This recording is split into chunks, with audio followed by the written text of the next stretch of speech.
कक्षा 9वीं हिंदी। बच्चों, इस वीडियो में हम अमीर खुसरो जी के द्वारा लिखा गया हुआ एक सुंदर सी कविता है, ए सखी, वो कविता सीखने जा रहे हैं। पहले कवि का परिचय। उनका जन्म 1353 में उत्तर प्रदेश की पटियाली एटा नाम का जगह में हुआ। 1253 उत्तर प्रदेश में पटियाली एटा नामक जगह में। मृत्यु हुई उनकी 1325 में 1325 में। और उनका परिचय है अबुल हसन यमीनुद्दीन खुसरो, जन साधारण में अमीर खुसरो के नाम से प्रसिद्ध है। अमीर खुसरो का असली नाम है अबुल हसन यमीनुद्दीन खुसरो, और जन साधारण में यानी आम जनता के बीच में, ज़्यादातर लोगों के बीच में वो अमीर खुसरो नाम से जानते हैं, प्रसिद्ध है यानी फेमस है। वे पहले व्यक्ति थे जिन्होंने हिंदी, हिंदवी और फारसी में एक साथ लिखा। पहला व्यक्ति ये तीनों सब्जेक्ट में, तीनों लैंग्वेज में एक साथ लिखने वाला व्यक्ति। अमीर खुसरो अपनी पहेलियों और मुकरियों के लिए जाने जाते हैं। पहेलियाँ आपने भी कई सारे पहेलियाँ सुने होंगे, रिडल्स, है ना। इस तरह मुकरियाँ मतलब पहेलियाँ भरी हुई जो कविता होते हैं उसको मुकरियाँ कहते हैं। इसके लिए ज़्यादातर फेमस है अमीर खुसरो। इनके द्वारा लिखा गया हुआ प्रमुख कृतियों का नाम है तुहफ़ा तुस सिगर, तुहफ़ा तुस सिगर, वसतुल हयात, गुर्रातुल कमा, नेहायतुल कमाल, दोहे घरेलू नुस्खे, कह मुकरियाँ, दुसुख ने, ढकोसले, अनमेलिया, उलटबाजियाँ आदि आदि यानी एक्सेट्रा वगैरह। मुकरियाँ ये लोक प्रचलित पहेलियों का ही एक रूप है। ये पहेलियों का या रिडल्स का ही एक दूसरा रूप है मुकरियाँ, जो बहुत ही लोक प्रचलित है, यानी लोगों के बीच में या दुनिया में बहुत ही फैले हुए या बहुत ही फेमस एक कविता का स्टाइल है, जिसका लक्ष्य मतलब जिसका मकसद मनोरंजन के साथ साथ बुद्धि चातुर्य की परीक्षा लेना होता है। तो एक तो मनोरंजन हो जाता है यानी एंटरटेनमेंट हो जाता है, साथ साथ में एक ये पहेलियाँ सुलझाने से अपने अपने बुद्धि चातुर्य यानी कितना बुद्धिमत्ता है ये पता चल जाता है।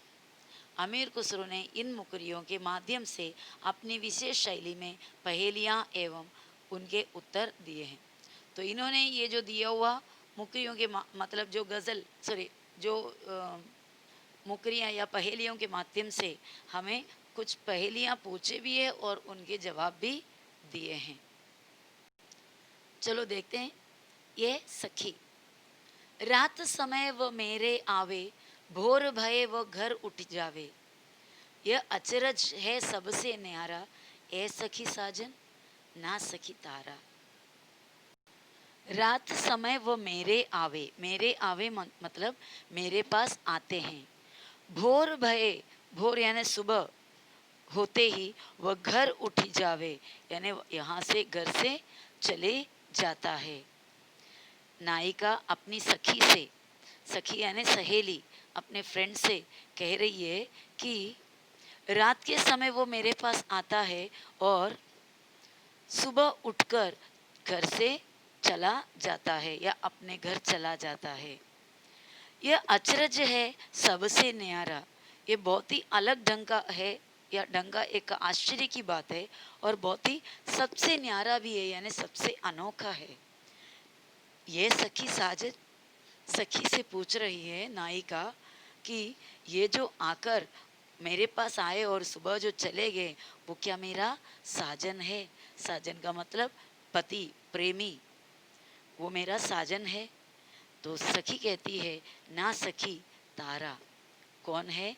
ये साजन नहीं, ये तारा है, क्योंकि रात को तारा आते हैं, सुबह होते ही वो चला जाता है। वह आवे तब शादी होए, उस दिन दूज और न कोय, मीठे लागे वाके बोल, ये सखी साजन ना सखी ढोल।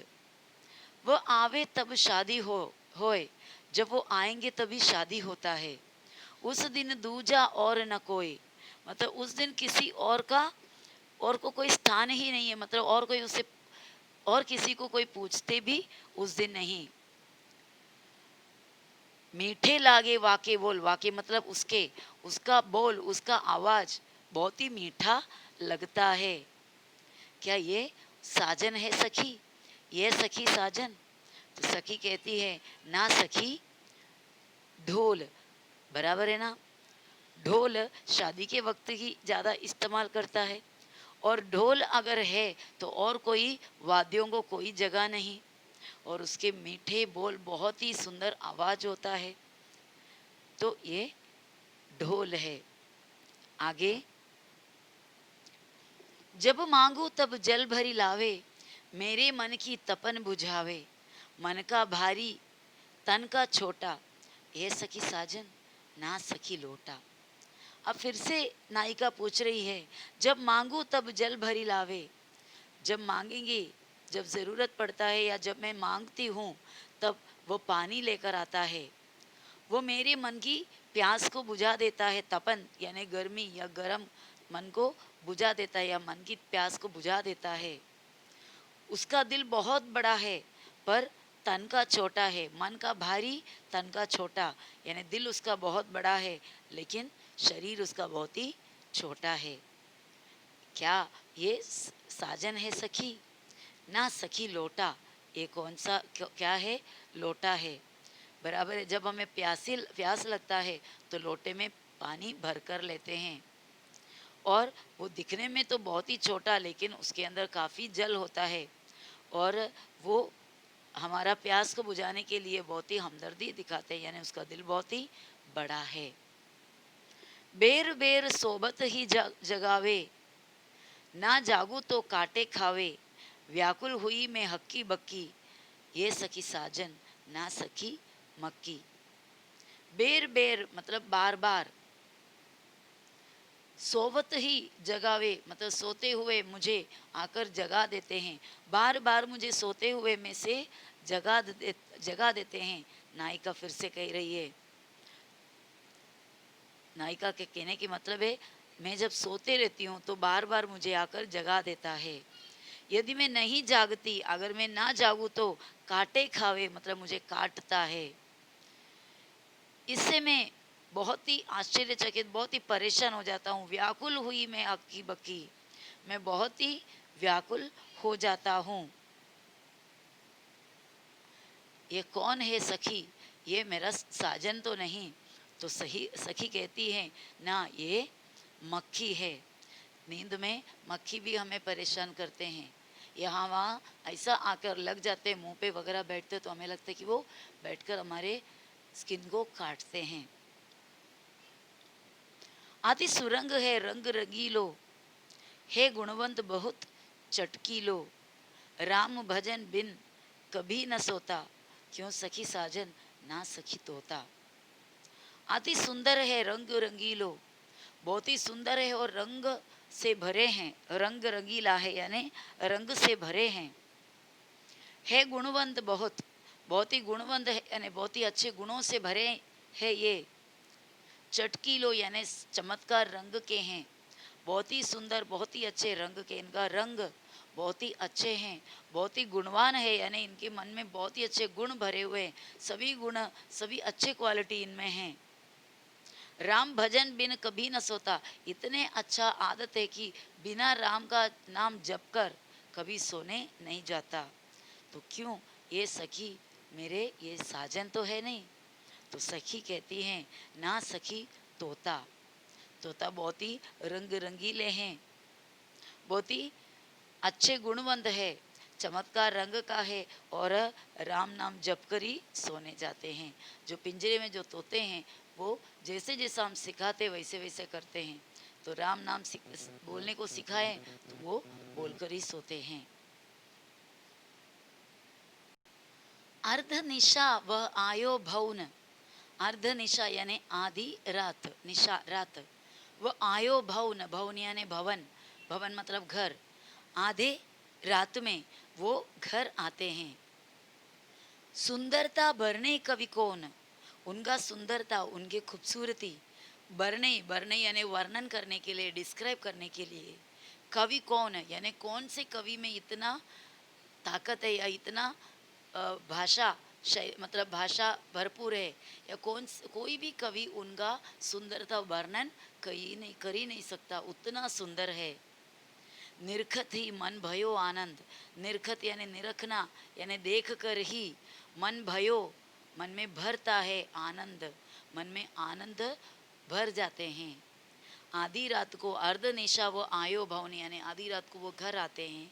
सुंदरता भरने कवि कौन है, कौन कवि उनका सुंदरता का वर्णन करेगा, किसी की बस की बात नहीं। निरखत ही मन भयो आनंद, देखते ही मन में आनंद भर जाते हैं, खुशी भर जाते हैं। क्यों सखी साजन, क्या सखी वो मेरा साजन है। तो सखी कहती है ना सखी चंद, चंदा, चंदा यानी चांद, चांद कितना खूबसूरत है, उसका खूबसूरती वर्णन करना बड़ी मुश्किल है या कोई कवि से हो नहीं पाता। शोभा सदा बढ़ावत बढ़ावन हारा, आखिन से चिन्ह होत न न्यारा। आठ पहर में रोज मनोरंजन, क्यों सखी साजन ना सखी अंजन। शोभा सदा बढ़ावन हारा, शोभा यानी खूबसूरती, सदा मेरा खूबसूरती को ये बढ़ाता है, सदा मेरे ब्यूटी को ये बढ़ा देता है। ऐसा कौन कह रहा है, नायिका कह रही है कि शोभा हमेशा बढ़ते रहता है इसके वजह से। आंखिन से छिन होत न न्यारा, मेरे आंखों से एक पल के लिए भी दूर नहीं होता ये अनोखा चीज़ या ये अनोखा। आंखिन से मतलब आंखों से, छिन होत न न्यारा मतलब निकल नहीं जाता ये न्यारा। आठ पहर मेरो मनोरंजन, आठों पहर यानी पूरे दिन हो गया मेरे मनोरंजन का काम करता है। क्यों सखी साजन ना सखी अंजन, अंजन यानी काजल। तो आठों पहर मेरे आंखों में रहते हैं, मेरे आंख से बिल्कुल अलग नहीं होता। मेरे लिए मनोरंजन यानी ये काजल लगाने से दिल बहुत खुश हो जाता है और अच्छा फील होता है। तो ये अंजन है, ये कोई साजन नहीं है। ऐसा यहाँ पर सखी किसको कह रहा है, अपनी सखी नायिका को कह रहा है। अंजन यानी काजल। जीवन सब जग जासो कहे, वा बिनु नेक न धीरज रहे। हरे छिनक में ही की पीर, क्यों नहीं साजन, क्यों सखी साजन ना सखी नीर। क्या कह रहा है ज्यादा लास्ट ये लाइन में, जीवन सब जग जासो कहे, जीवन सब जग जासो यानी जिसको, जिसको पूरे दुनिया जीवन कहते हैं। वाह बिनु नेक न धीरज रहे, वाह बिनु नेक, नेक यानी सज्जन लोग, नेक लोगों के लिए बिल्कुल हिम्मत नहीं।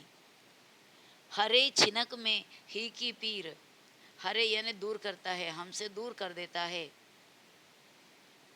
ही की पीर, ही यानी हार्ट, दिल, दिल की पीर, पीर यानी पीड़ा। ये हमारे दिल की पीड़ा को, हमारे दिल की परेशानियों को दूर कर देते हैं। क्यों सखी साजन ना सखी नीर, नीर यानी पानी। लोग पानी को जीवन कहते हैं, बराबर, लोग इन्हें मेरा जीवन कहते हैं। जिनके बिना कोई भी सज्जन, कोई भी अच्छा इंसान रह ही नहीं पाते, धीरज नहीं मिलता और हमारे दिल से पीड़ाओं को, परेशानियों को ये दूर कर देता है। तो क्यों सखी, ये मेरा साजन तो नहीं। तो सखी कहती है ना सखी नीर, ये पानी है, यानी इससे तुम्हारे प्यास बुझ जाते हैं और इसको जीवन कहते हैं, बराबर। तो सखी जवाब देते हैं ना सखी ये साजन नहीं अंजन है, सॉरी ये साजन नहीं, ये नीर है यानी पानी है। बिन आए सब ही सुख भूले, आए ते अंग अंग सब फूले। सीरा भई लगावत छाती, क्यों सखी साजन ना सखी पाती। बिन आए सब ही सुख भूले, वो अगर नहीं आए तो वो हमारे पास नहीं आए तो सभी लोग सुख भूले, यानी सब खुशियाँ सब चला जाता है। उनके नहीं आने पर सभी दुखी होते हैं। आए तो अंग अंग सब फूले, अगर वो आगे पास में तो अंग अंग फूलने लग जाते हैं। मतलब मानो कि पूरे अंग में फूल खिले हो, सुमन खिले हो, उतना खुशी मिल जाती है। सीरा भई लगावत छाती, सीरा यानी बहुत ही शीतल है और हम इसे छाती से लगा देते हैं। क्यों सखी साजन, क्या सखी ये साजन है? ना सखी पात, पात यानी पत्र, जो हमारे प्रियजनों के हाथ से आया हुआ पत्र, लेटर। तो नायिका कहती हैं कि जब वो नहीं आता तो कोई सुख नहीं है, कुछ नहीं अच्छा लगता, सभी सुख भूल जाते हैं। जब वो आ जाते हैं तो शरीर में, शरीर के हर एक अंग में समझो कि नया जीवन हो गया हो, पुलकित हो जाते हैं। उसे छाती से लगाने पर एक ठंडक महसूस होता है, शीतल। और और उसकी सखी उससे पूछती हैं कि क्यों सखी, ये साजन तो है नहीं? तो सखी कहती है जवाब, ना सखी ये पत्र है। तो बच्चों इस तरह अलग अलग पहेलियों से अमीर खुसरो जी ने हमें पहेलियाँ सुनाए भी और उसका जवाब भी हमें दिया। ये एक मेनली एक मनोरंजन, मतलब एक एंटरटेनमेंट का एक साधन हो गया। और इसके अलावा भी जवाब ढूंढने के लिए हम सोचें तो हमारा बुद्धि विकसित भी होता है। चलो मिलते हैं अगले वीडियो में। Bye bye.